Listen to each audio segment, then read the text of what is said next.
Good evening. Welcome to STC's educational webinar, Self-Directed IRA Investment Possibilities. My name is Jackie Knight. I'm the Corporate Training Director, and I'm delighted to have you join me this evening. We're going to go right ahead and get started with the information, and I want to start with a little bit about STC. We are a retirement plan administrator, so we do not provide legal, tax, or investment advice to our clients. We also do not represent or sell securities or investments of any kind. We're not a registered investment advisor. And we don't represent or endorse any particular investment opportunities. And I will be talking about a number of different investments that our clients have used in some example investments, but we do not represent them or endorse them. So just wanted to make sure you understood that. We do recommend that you consult with your legal, tax, and investment advisors prior to making any investments. Now, this evening's webinar is going to start with some basic information about self-directed retirement accounts, because I know I always have folks in the audience that this is new information to them. They're unfamiliar with self-direction. I'm going to discuss the benefits and the guidelines of retirement account investing and self-directed investing in particular.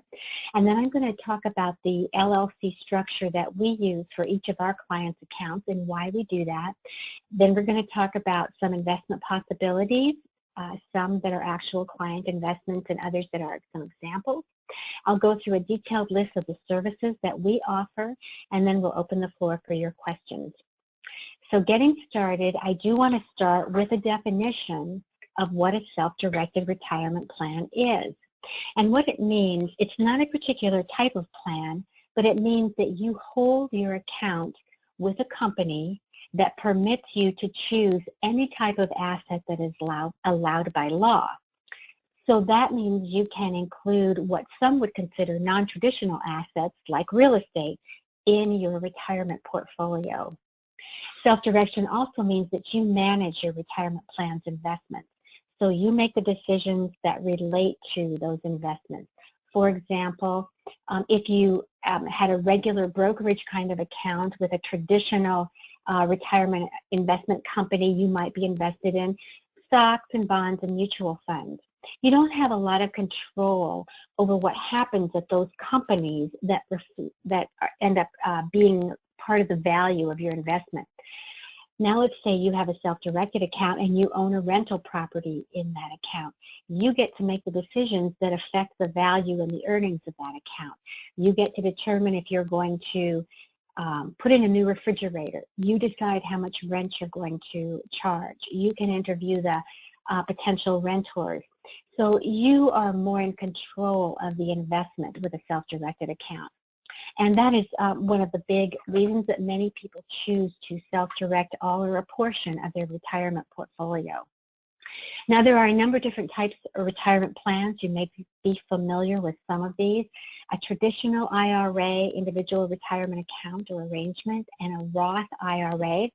These are similar in that they have the same maximum annual contributions.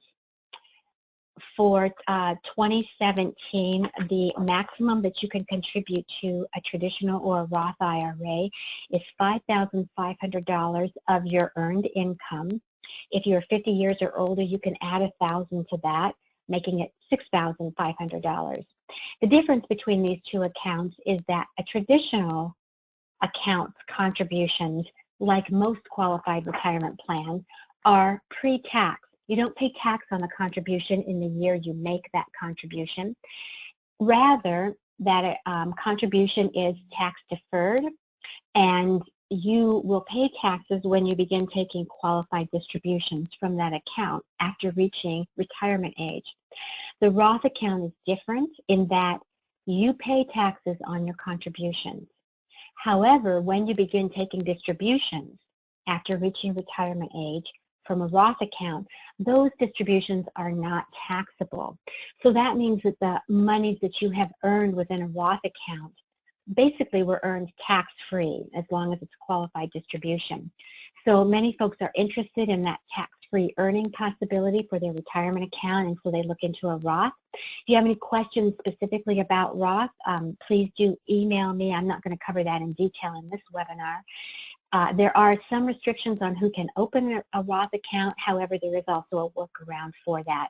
So if you don't have a Roth and you're interested in one, please do get in touch with me. And all of my contact information is on our website. A SEP plan is a simplified employee pension plan. I find that a lot of small businesses might have a SEP plan.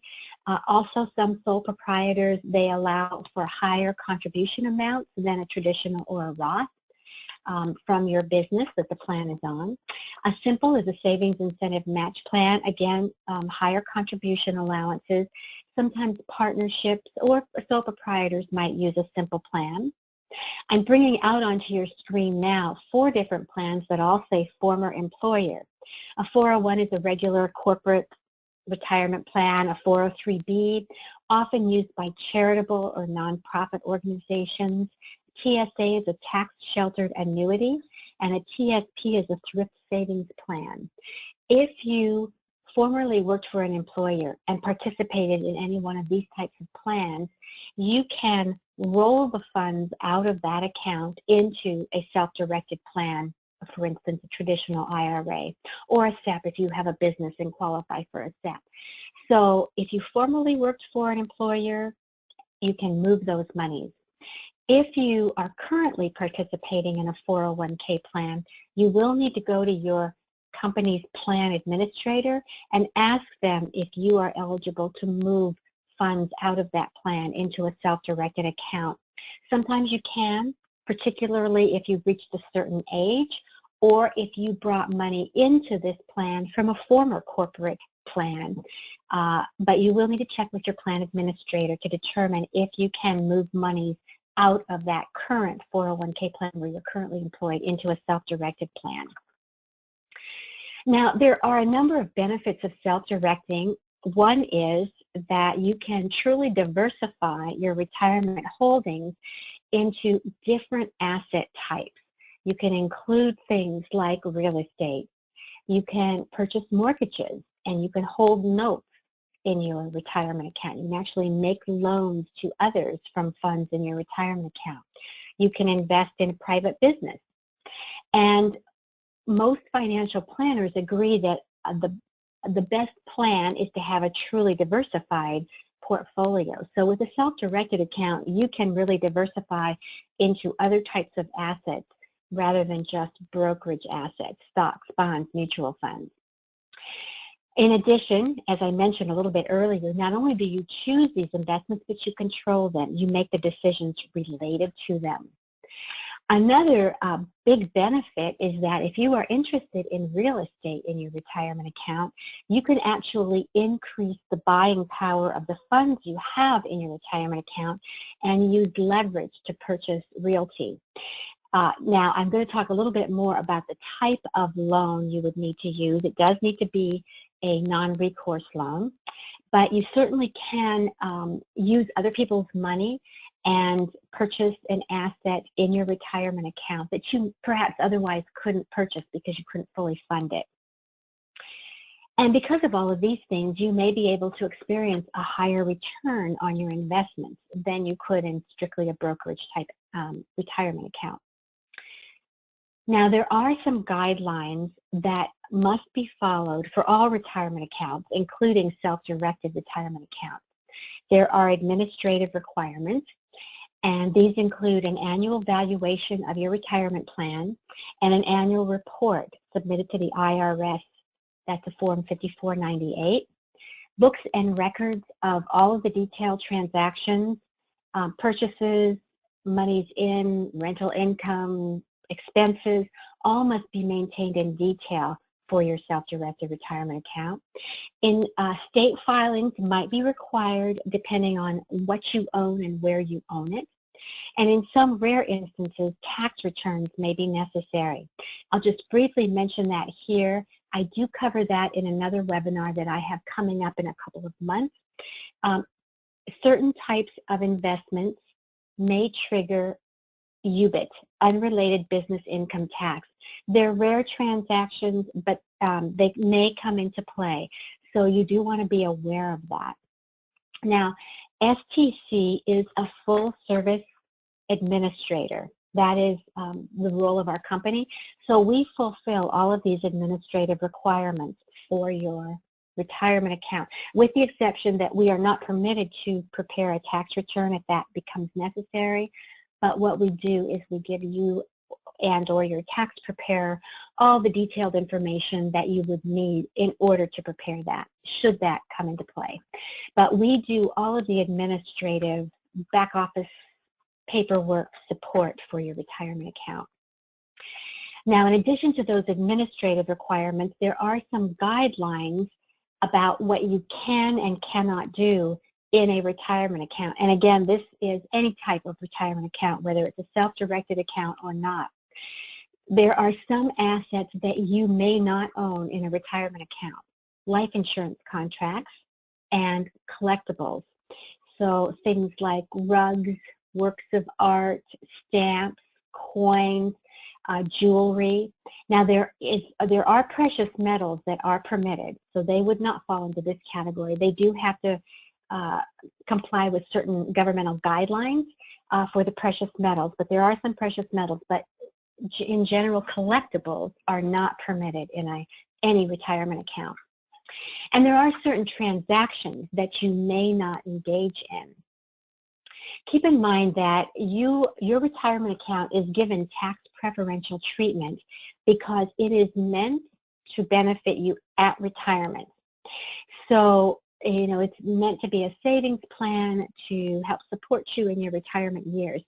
So the transactions that you engage in your retirement account do need to be for the benefit of your retirement plan, not to help you help a friend, not to help you help yourself in some other way. It does need to be for the benefit of the retirement plan.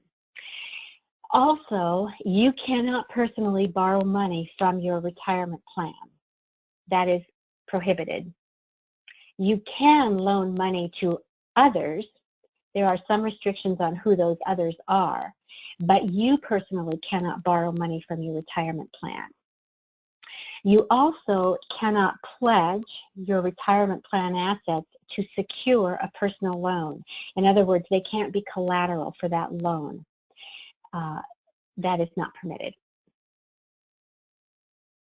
You also cannot utilize your personal credit or personal guarantee to obtain a loan for your retirement plan. Now, you remember I said just a bit ago that you can get a loan, your retirement account can get a loan and purchase realty. And it can, but you personally cannot guarantee that loan. That loan must be a non-recourse loan. That means that the lender, if there's a default on the loan, only has access to the property that the loan is on. There's no other recourse to the lender for getting money back. It has to be a non-recourse loan. So that's something you'll definitely need to keep in mind if you're considering using leverage in your retirement account. You also cannot benefit any disqualified person by a transaction in your retirement account. So let's look at who disqualified persons are. And you'll see the first one is you.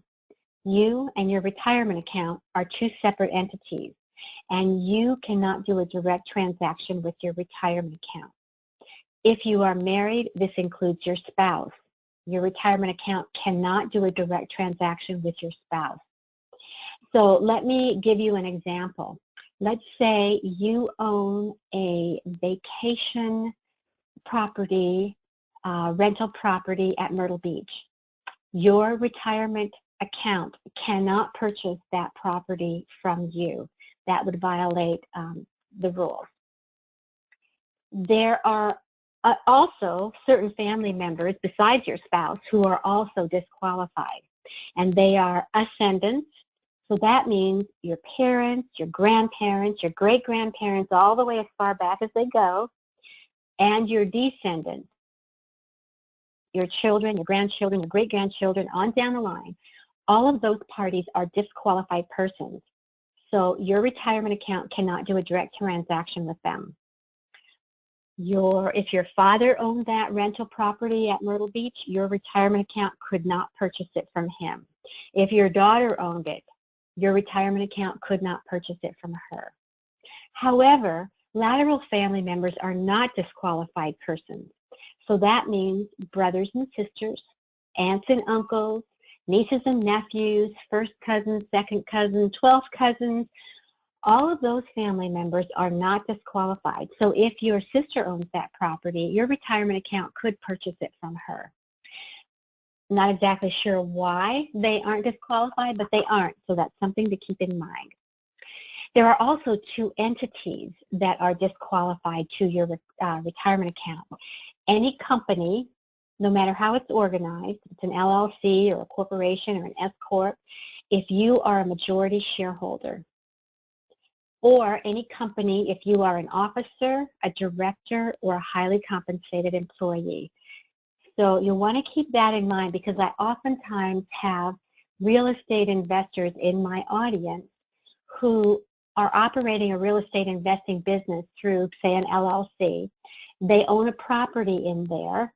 They're a majority shareholder, and they would like their retirement account to purchase it from them.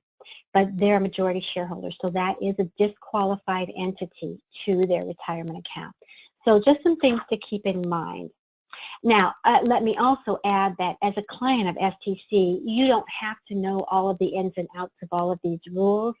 That is part of the service that we provide our clients. So we have a client service department that is available to review all of your transactions, to talk with you about who the parties are, what the asset is, are you using leverage, and we'll help guide you to make sure that your transaction complies with the IRS rules. That is a major function of the service that we offer. Another service that we offer each client is we create an LLC structure for each client's account. And the LLC becomes the investing entity for the retirement account. And we do this for a number of reasons. One is that it gives you, the client, a great deal of flexibility in structuring transactions, in going out and getting a loan. Getting the loan would actually be the LLC, as opposed to IRA account number 12345 for the benefit of John Smith. It would be your company LLC getting the loan. This structure also helps if you want to have multiple parties to a transaction, which you can do. So it gives you a lot of flexibility if you're using an LLC structure. It does provide an additional layer of asset protection. It is a limited liability company, but it is a very specialized one. It's not a generic business or corporate LLC. It's actually designed to be owned by a retirement account. So it's a very specific type LLC. Using the structure also gives you checkbook control over your retirement funds. You know, investment opportunities can come and go very quickly, good ones, and we know that you need to be able to move on them quickly. So with this checkbook control, we can same day or next business day fund your transaction. Now, you will notice that I have checkbook control in quotes, and that is because we do not give the checkbook to you, the client. Some companies do that. We do not. And we do that purposefully, really to protect you. If you have the checkbook, there is the possibility that you might unknowingly engage in a prohibited transaction. The penalties for doing that can be severe, up to forfeiting your entire retirement account. So rather than put you in that kind of a precarious position, what we do is we co-manage this LLC, and we are the administrative manager. You are the investment manager. And that means that we review each of your transactions, and we can same day review it and make sure that it doesn't violate any of the rules. And then we can fund that transaction the same day. So you would just fax your documents to us. We would review it. If we had any questions, you'd get a call from client services, and we'll send the money to the seller and fund that the same day. So you really have what I like to call protected checkbook control. You've got the experts looking over your transactions, but you've still got immediate access to those funds to fund a transaction. Using the LLC also simplifies asset titling. So, for example, if you do want to purchase a piece of real estate, you don't have to send those closing documents to our office where they sit in somebody's inbox waiting for that person to get back from vacation so they can sign off on them. You, rather, with our LLC, can go to closing and you can sign on behalf of your LLC for that real estate purchase. So it really simplifies asset titling and transfer of title. Using the structure also eases pooling or partnering with other funding sources. So let me talk just a little bit about that. Your retirement account does not have to be the sole funder of an investment. You can actually co-own. Your retirement account can be a co-owner with others. And you can actually partner with yourself, with your spouse, with your family members, and I'm going to show you on the next slide how. You know, I just told you they were disqualified parties to your retirement account, but if it's structured properly, you can co-invest with yourself, your personal investing funds, your spouse's retirement account or your spouse's personal money, your dad, your daughter. You can also partner with colleagues. Perhaps you are a real estate investor and you have other investing colleagues. You can partner with them. LLCs, investment syndications. I'm actually going to talk about a couple of those as I go through transactions. So all of these are partners that you could join in a transaction. Now here's a schematic of our structure so you can understand it a little better, and I'm going to show you an investment that is partnered. You'll see on the upper left your current custodian, and when you decide you'd like to open an account with us, then you would direct the transfer or rollovers of monies to our custodian. We would set up that LLC in the state of your choice. The monies would move from our custodian to a bank account that your LLC has access to, and then you're ready to fund transactions. In this example, your account wholly owns investments 1 and 2. However, you can see investment 3 actually has 4 owners. One is your retirement plan, one investor is your father, one is your daughter, and one is some of your personal money. All 3 of those parties would normally be disqualified persons. However, when you co-invest at the inception of the purchase transaction, this is permissible. And we will give you guidance as to how to make sure this structure is in compliance with the rules and how it stays in compliance with the rules. But you can do this type of investment, and our LLC structure helps make that possible, make that easy to do. So now let's move into actually talking about different investments. I want to just start out with a list of what your investment options are, and the first group that I'm bringing out onto your screen are all real estate related. Single or multifamily homes, vacation investment property, tax liens, raw land, building lots, commercial buildings, real estate syndications. So all of those are permissible investments.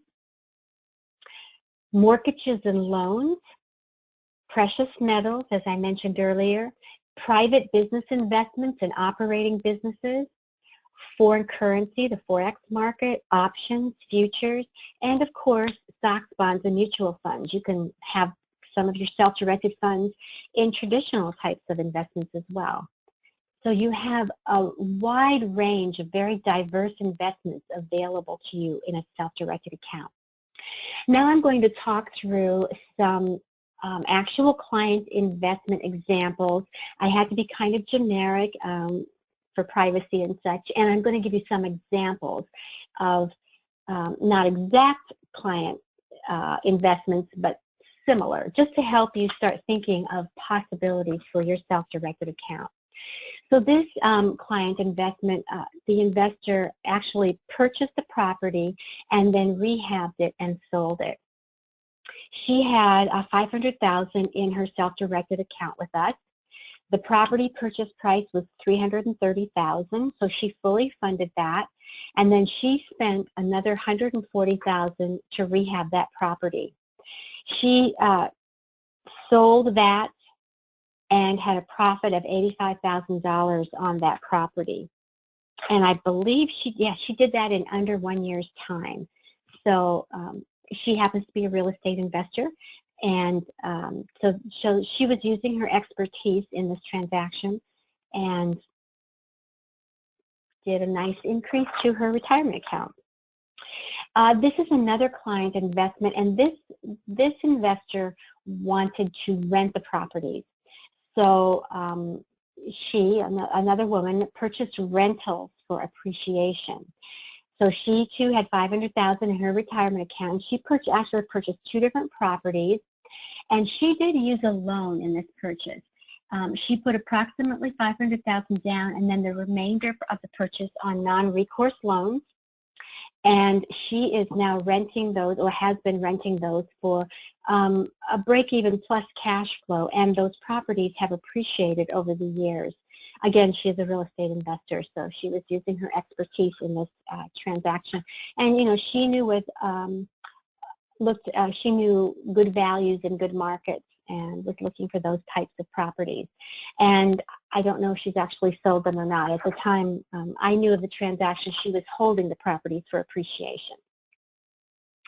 You can also invest in real estate in foreign countries.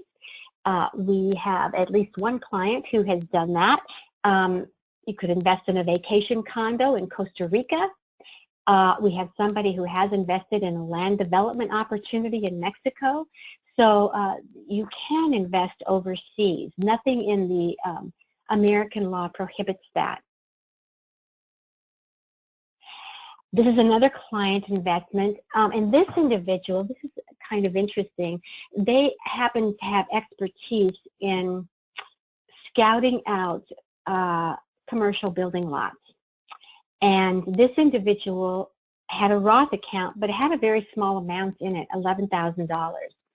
And what he did is he researched the market and went out and looked at sites, and he purchased building lots for between $5,000 and $10,000. And then he marketed those properties and sold them for profit. And in 18 months, he did 9 transactions. And he increased his retirement account value to $300,000 over that time period. And this was a Roth account, so all of that growth is not just tax deferred, but actually tax free. Now, a major point here is that he was using his expertise in some particular area to benefit his retirement account, as you can if you happen to be an expert in real estate or rentals or whatever related to investing. You can use that to your benefit in your retirement account. Now, this is an example investment that I've heard things very similar to this, but I'll just walk through an example of building lots. This is a builder in this example who has a 30-lot subdivision that's 50% complete, and he experiences financial difficulties. He puts the remaining lots for sale at $30,000. So you and 4 other investors pool $100,000 each, so that would be $500,000 total invested. And your plan is to hold those lots for 3 years and then sell them for $60,000. You believe that there's going to be an appreciation and that it's just a matter of time. And so you do that. So the purchase price would be 15 lots. That was half of them at $30,000 or $450,000. And then we've got that $50,000 to carry the lots, carrying costs for that 3 years. And then your plan is to sell those 15 for $60,000, which would be $900,000. Divide and subtract out your initial investment of $500,000, leaving $400,000 over that 3-year period to be divided by the 5 investors. So that means each investor would have earned $80,000. and that would be an 80% return over those 3 years. So this is an example, but if you are familiar with this type of investment, it's certainly something that you could consider looking into and perhaps getting other real estate investing associates in a group to do something like that. Now, this is an example of a contract for sale. I heard about this early in my career with FTC. This individual had a retirement account with a $12,000 balance. So it wasn't a large account. And what he did is he paid $5,000 for a contract to purchase property for $200,000, which was $25,000 below comps in that same area. And so he purchased, and this happened to be an assignable contract, and that had a closing scheduled in 4 months. So he actively marketed his contract, and he sold that contract for $25,000 within that 3-month period. And so that individual who purchased the contract then purchased the property. And he netted $20,000 on this contract. This is a client investment in a guaranteed loan. I know a number of folks who do this type of investment. They actually loan money from their retirement account. And this client happened to transfer $100,000 into a self-directed account with us. And then he loaned the money to an investor for a guaranteed return of 10%. And they had a promissory note, and I do not know if there was any security on this. It may just simply have been a promissory note for the 10%, and then that investor used that money however, whatever they did with it. This is a client investment into a loan pool, and a client's IRA contributes $50,000, or that's the share of an investment. You could do more than $50,000, but $50,000 to a loan pool, and then to this company that lends that money then to professional rehabbers. And this company, the lender, has first position on these loans, and so it's secured by the property that the rehabbers are rehabbing, and then the net earnings on those loans are paid into the retirement accounts quarterly. And they're earning what that company is earning after its expenses back into their accounts. This is an interesting client investment. It is an investment in oil and natural gas drilling. This individual's retirement account invests approximately $35,000 in a syndicated oil natural gas drilling project. They are doing 5 drills. The investment would require an additional $5,000 to $10,000 investment to cap the well. And of course, the investment would be lost if no oil or gas was found. And if they do find oil or gas, then the retirement account is going to receive royalties on these producing wells.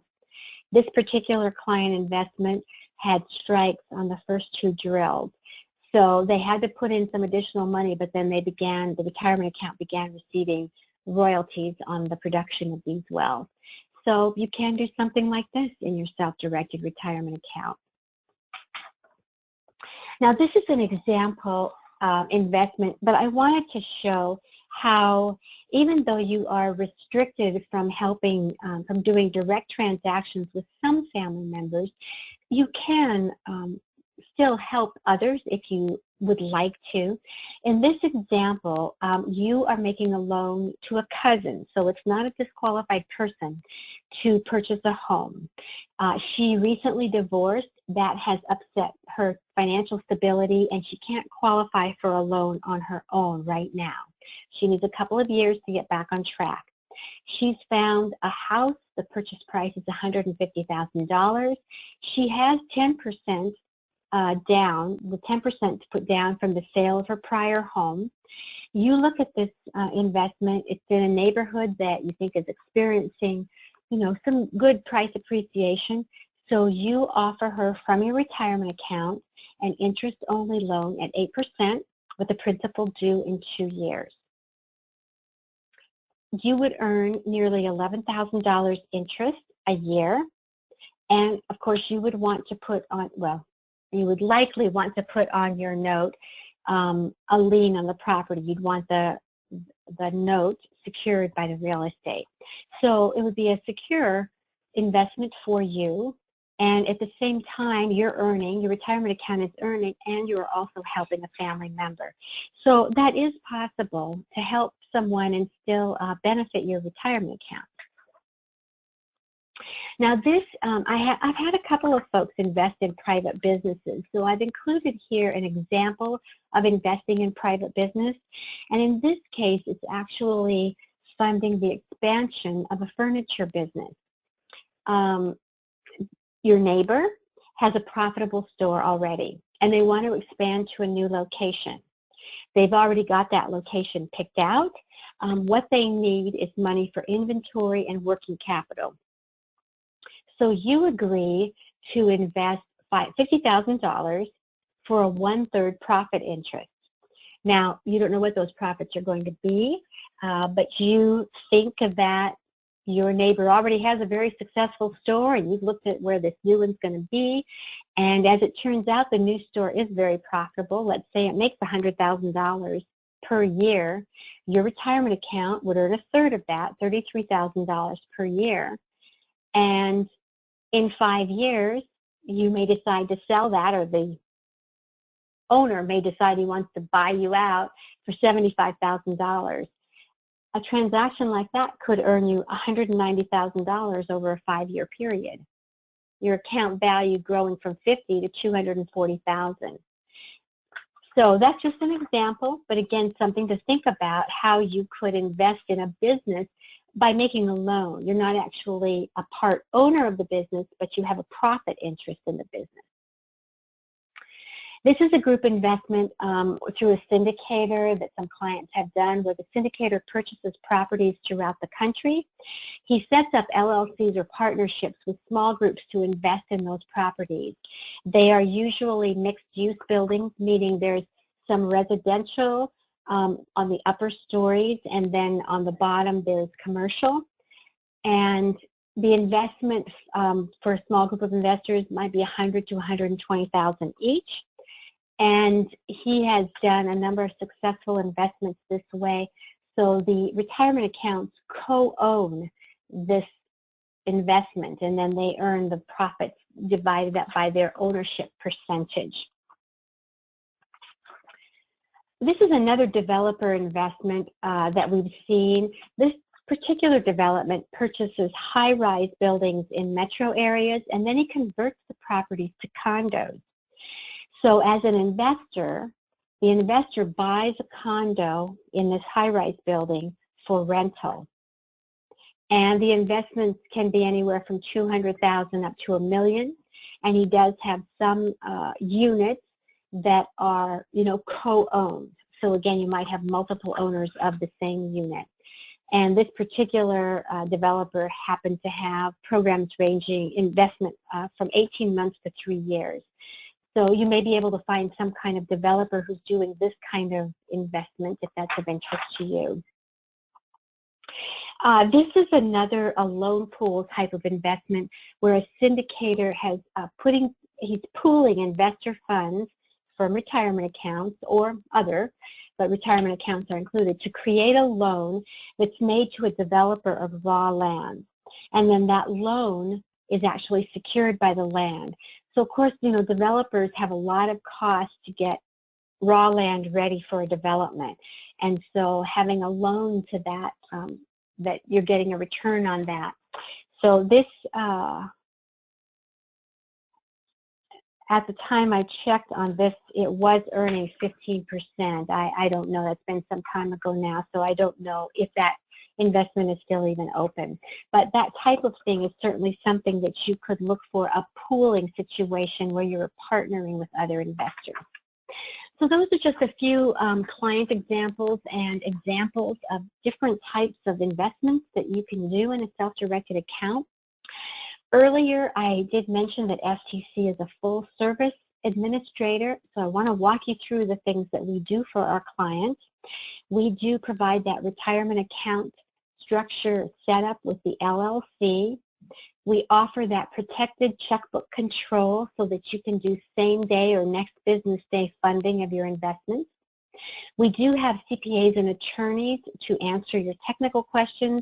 They're always available for you as much as you need them. We offer unlimited guidance on transaction compliance. We really like to see your transactions in advance, in the early stages, so that we can review everything and ask questions and make sure that it's going to be structured properly so that when you're ready to fund the transaction, we can do that immediately. We handle all the back office administrative support that I mentioned. We do maintain financial statements for your LLC. So you can actually be running your retirement account like a business. You'll get an income statement, a statement of cash flows, a balance sheet. So you'll have financial statements for that LLC. We supervise the regulatory reporting and we oversee that annual valuation. It really is very simple to set up an account with STC. Just talk with your representative. If you don't know who that is, that can be me. Again, my contact information is on our website.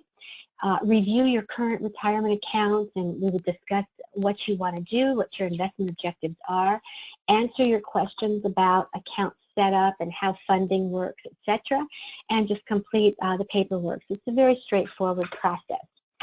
So we would like to know how we can serve you. Perhaps you know you want to open a self-directed account. We can get you the paperwork and get that filled out right away. You may also have clients or colleagues who would be interested in self-direction, and we can get them information through you, or you can direct them to us however you like. Or you may simply need more information. If any of those is the case, please do get in touch with me.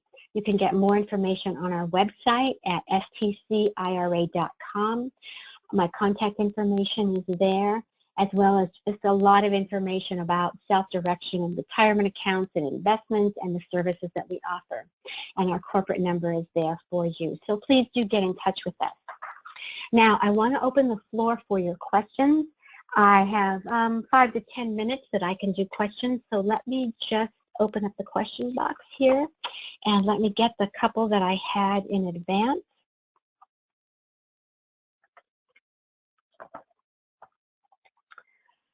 Okay. And if a question does come to mind, please feel free to type it in. I will see it on my screen.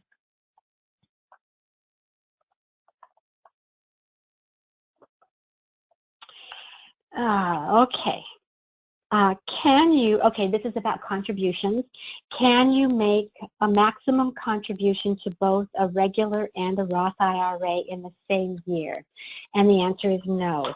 The amounts that I mentioned to you, $5,500 and $6,500, that is the total amount you can contribute to a Roth or a traditional. So you could put $2,500 in a traditional and $2,500 in a Roth or some combination, but that is the maximum for both types of accounts that you can contribute. Okay, I will answer this again just in case somebody needs it. Can I get a mortgage on a property for my IRA account? Yes, again, you can do that. It does need to be a non-recourse loan, more like a commercial loan. Again, the lender only has recourse to the property the loan is on.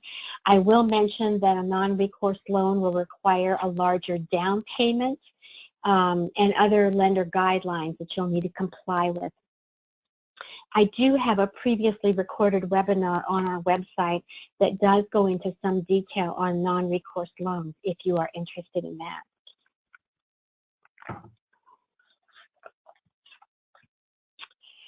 Okay.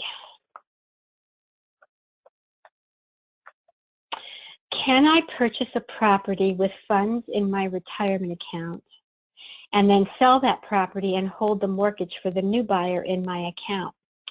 Yes, you could do that, and as long as the party is not a disqualified person. So then you would go from owning the property in your account to owning a mortgage that is secured by the property. I would assume that you would want to secure that loan with the property.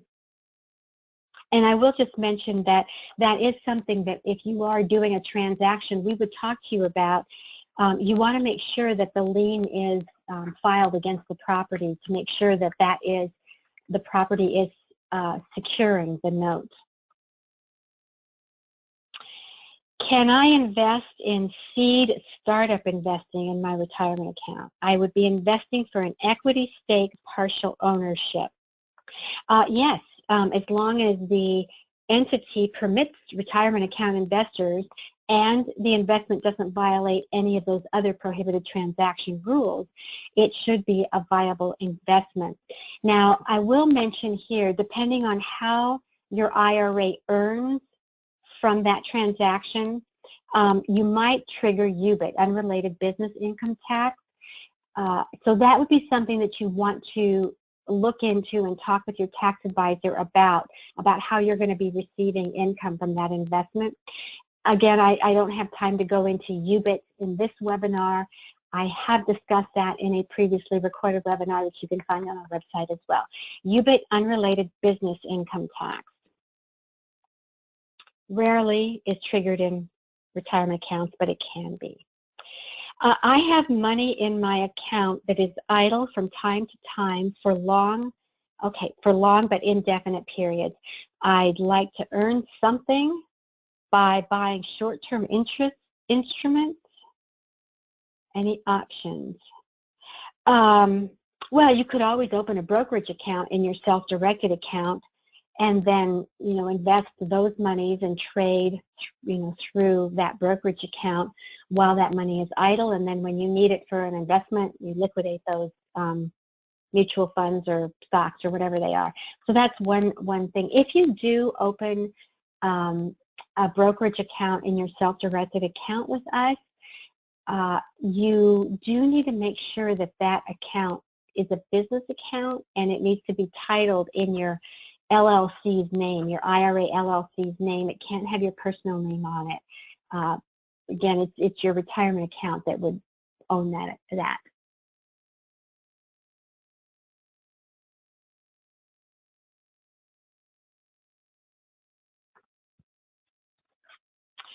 Okay. I have both a Roth account and a former employer 401k plan. Can they be combined in the same IRA LLC? No, they cannot, unfortunately, because Roth monies are post-tax and 401k monies are pre-tax. They cannot be put into the same account.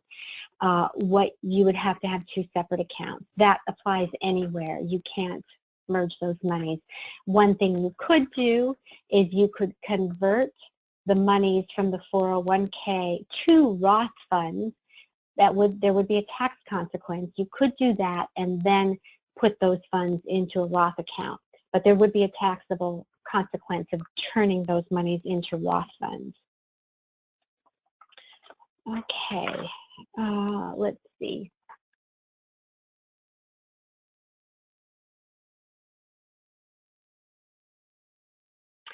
Okay, I have a question. Those were the ones I received in advance. Let's see. Can I purchase a property, get, say, an 80% loan to my Roth IRA? Well, first I'm going to stop right there and say you won't be able to get an 80% non-recourse loan. It would, the minimum down is going to be 30%. I haven't seen any non-recourse lenders that go lower than 30% down.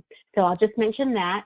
Can I get, we'll say a 70% loan to my Roth IRA and then borrow the remaining 20% equity, which would be 30%, from other IRA accounts? Okay, now I don't understand this question because I'm not sure, are these your IRA accounts or other people's? So if you can elaborate on that, I may be able to answer that question. Can the loan, okay, we have already answered that.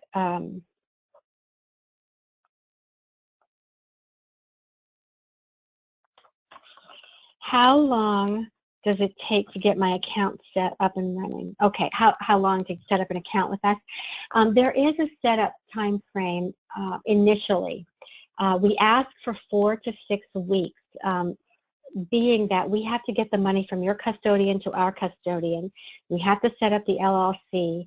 Then the monies have to go from our custodian to the bank. And once all those pieces are done, then you're ready to same day or next day, business day, fund a transaction. So we do need a bit of time. We can usually do it in less than that, but if you are already thinking about and looking for investments, please let us get your paperwork started right away so that we're sure that we have everything ready for you to go when you want to close on that investment.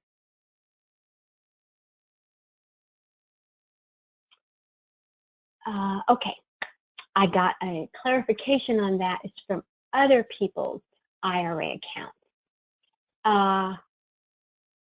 As long as those other people, this is back to the, can I purchase a property, get a 70% loan to my Roth, and then borrow the remaining. I will tell you that you would need to look at what the lender wants, because the lender is going to require you to maintain some reserves in your account. And so that is sort of a question that's specific to the lender. This individual would actually be borrowing money from other people's IRA accounts. So that would be a personal loan. So I'm not sure. I'm going to need to talk with you one-on-one. That's a little bit complicated for this scenario, this setting here. So I will be in touch with you. I see who you are, who's asking me.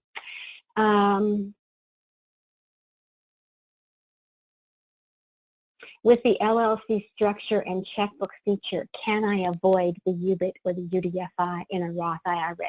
No. How the account is set up has nothing to do with whether that comes into play.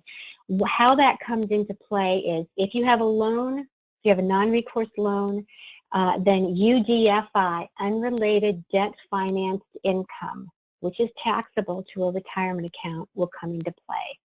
UBIT, unrelated business income tax, UDFI is a subset of UBIT. UBIT can also come into play in a private business ownership and how you receive funds from that. So no, it doesn't have to do with how the account is set up. It actually has to do with the transaction. And so that would apply across the board. Okay. Oh, I'm looking at my time. I am so sorry. I am really out of time. So for those of you who may have additional questions, and I see a couple here, I will get in touch with you one-on-one. And you can also email me directly. Let me just give you my email address. It is jknight, K-N-I-G-H-T. So it's my first initial last name, jknight at stcira.com. And you can email me your questions, and I can try to assist you that way.